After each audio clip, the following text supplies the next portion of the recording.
সাথে মিলামিশা করে রাত্রিবেলা স্ত্রীর সঙ্গে সহবাস করেছে, স্ত্রীর সঙ্গে সহবাস করে ফরজ গোসল করেনি, দুনিয়ার কোনো মানুষ জানে না, স্ত্রী পুরুষ জানে আর কেউ জানে না। এইবার ওই লোকটা যদি মানে মসজিদে কেউ নিয়ে যায় তো যাবে না, ও জানে যে আমি অপবিত্র আছি, এখন মসজিদে যাব না, ও মসজিদে জিন্দগিতে যাবে না, মসজিদে জীবনে ঢুকবে না। তার ভিতরে ঈমান আছে, আর ভিতরে ঈমান আছে, ওকে ঈমান নিয়ে ঈমানদার, ওকে ঈমানদার হয়ে পাক হয়ে পবিত্র হয়ে তাকে মানে অর্ধেক ঈমান বলা হয়েছে। নামাজ যারা পড়ে তার বাইরে ঈমান দেখা যায়, আর ভিতরে যেটা ঈমান যার তাকে বলা হয় সেটা হচ্ছে তাহরাত। সে তাহরাত যার ভিতরে আছে, মানে যে পাক সাফ হয়ে পরিষ্কার পরিচ্ছন্নতা হয়ে মসজিদে যেতে হবে, ও অপবিত্র হয়ে মসজিদে যেতে পারবে না। এবার পাক পবিত্র যখন মসজিদে যাবেন, নামাজ হলো জান্নাতের চাবি, হলো নামাজ। জান্নাতের চাবি, জান্নাতের চাবি হলো নামাজ, নামাজের চাবি হলো উজু, উজুর চাবি হলো পবিত্রতা, আর পবিত্রতার চাবি হলো মানে পবিত্রতার চাবি হলো মিসওয়াক করা। মিসওয়াকের মানে চাবি হলো চারটা স্তর আছে রে ভাই। আপনি পাক পবিত্র না হয়ে মসজিদে চলে যাবেন, আর খালি গিড়গিড়াবেন, নামাজ পড়বেন আর দোয়া করবেন, দোয়া কবুল হয় না। উল্লি সাহেব দোয়া কেন কবুল হয় না? তার মানে আপনার হয়তো রোজেতে ভেজাল আছে, যেটা খাবার খেয়েছেন এটাতে ভেজাল আছে, আর না হলে আপনার কাপড়ে কোনো ভেজাল আছে, না হলে কোনো পাক পবিত্র অবস্থাতে কোনো আপনার ভেজাল আছে, পাক পবিত্র পুরা হতে পারেননি, এই জন্য আপনার দুয়াটা কবুল হচ্ছে না। ভাইরে আমার, এইবার করেছে কি চারটা স্তর আছে। আপনাকে পবিত্র অর্জন করতে গেলে, পাক সাফ হতে গেলে কি করতে হবে?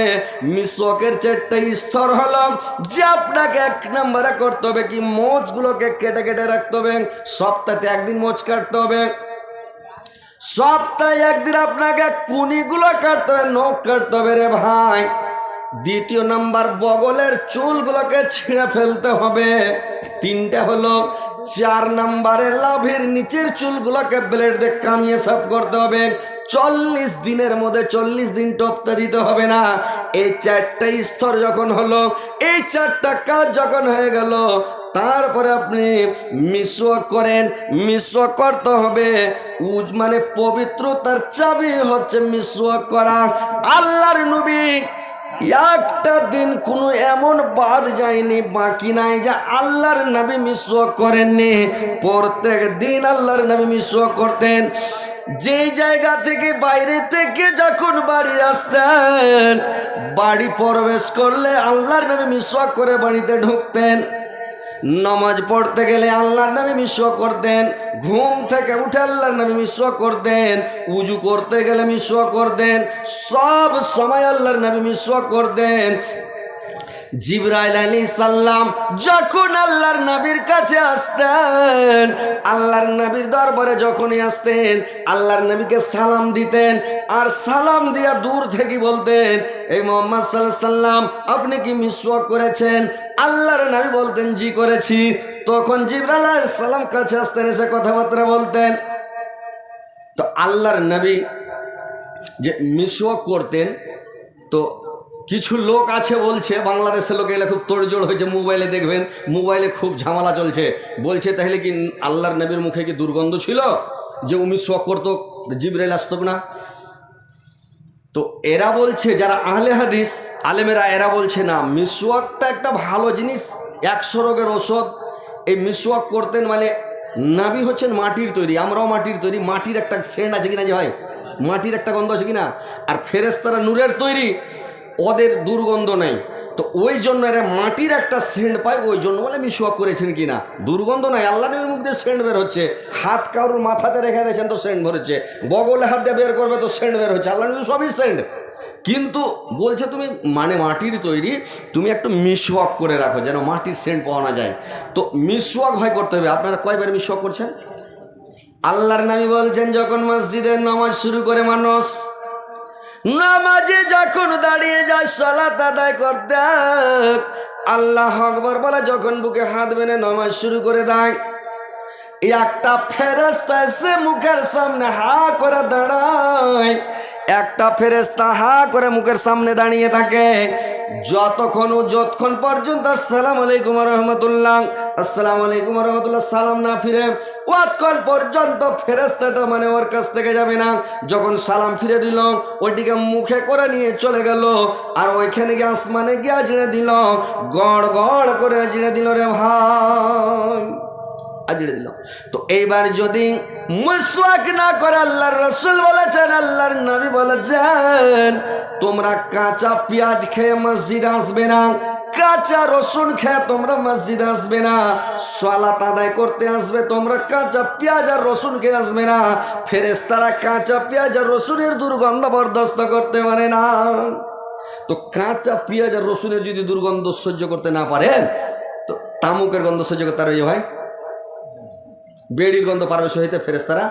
ও তো ফেরেশতা, তার মানে ওরা নিষ্পাপ। তাহলে বেড়ি খাওয়া লোক যদি নামাজে খাড়ো হয়, তো ওর মুখের আগে ফেরেশতা মুখখান লাগাবেন কিনা? লাগবে? ওর স্ত্রীটা তো ওর মুখের দিকে মুখ করে না, মুখখানে ক্যাচম্যাচ করে মনে ঘুরে যায়, মনে ঘুরে যায়, মানে পুরুষটার দিকে মুখই করবে না। তার মানে এই যে ভ্যাক ভ্যাক করে গন্ধ, তামুক খাওয়া, বেড়ি খাওয়া, গুটকা খাওয়া, তিরাঙ্গা খাওয়া, গুল ঘষা, এই সব লোকের মুখ দিয়ে কি আতর বের হবে না ভালো সেন্ট বের হবে? তাহলে ওর মুখের আগে দিকে ফেরেশতাটা থাকবে?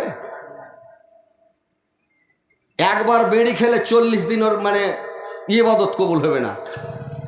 একবার গুটকা খেলাই, তিরাঙ্গা খেলাই, যদি আর কিছু গুল ঘষে নাই, এই সব নিশা দ্রব্য যদি খায়, 40 দিন ওর ইবাদত কবুল হবে না। আর ও নামাজ পড়ে মসজিদে যাবে, তো মসজিদে যেতে গেলে আপনাকে আগে থেকে পাক পবিত্র হয়ে পরিষ্কার পরিচ্ছন্নতা হয়ে যেতে হবে।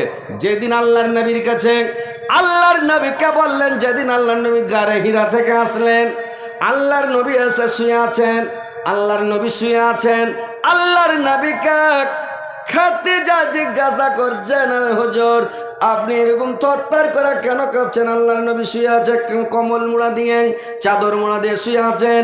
এইবার আল্লাহর নবী যখন শুয়ে আছেন, জিবরাইল আলাইহিস সালাম তার কাছে আসলেন। জিবরাইল আলাইহিস সালাম এসে বললেন, ইয়া আইয়ুহাল মুদ্দাসসির, এই চাদর উন্নে বলো, কম্বল উন্নে বলো, কুম ফানজার তোমর যাও, ও রব্বাকা ফাকাব্বির, তোমার রবের পবিত্রতা বর্ণনা করো, ওয়াসে আবাকা ফাতাহের, আর তুমি তোমার পোশাক পরিচ্ছদগুলোকে পবিত্রতা করো, পোশাক পরিচ্ছদগুলোকে পাক সাফ করো। ওয়ার জাফাজুর, আর তুমি মানে নাপাকের নিকটবর্তী হয় না, অপবিত্রর কাছে তুমি যেও না, নাপাকের কাছে তুমি যেও না।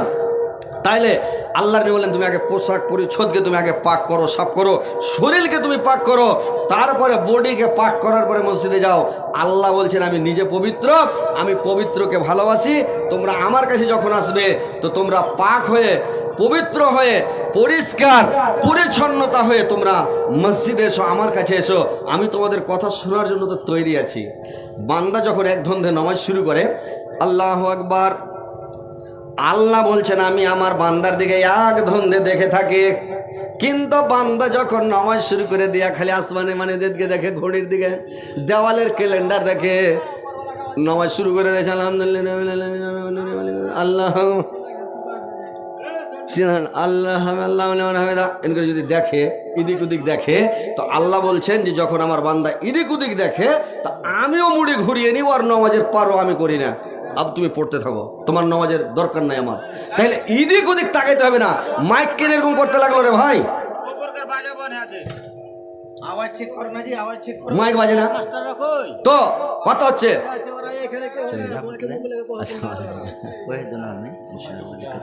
আচ্ছা ঠিক আছে, বাড়ি চলে যাবেন, ঠিক আছে, ঠিক আছে ইনশাল্লাহ। তো বাজাওয়ালা কোন ঠেকার, বাজাওয়ালাটা এঠে নাই, একটু মাইকটা ঠিক করেন, কেন যে মাইক ভালো না হলে কি কাজ হবে যে ভাই? বড় বক্তা হয়েছে মাইক, আপনার মাইক ভালো নাই তো আপনার বক্তা কি করবে, কত চিল্লেবে? 11,000 ভোল্টেজ দিয়ে চিল্লাছি, কাজই হয় না।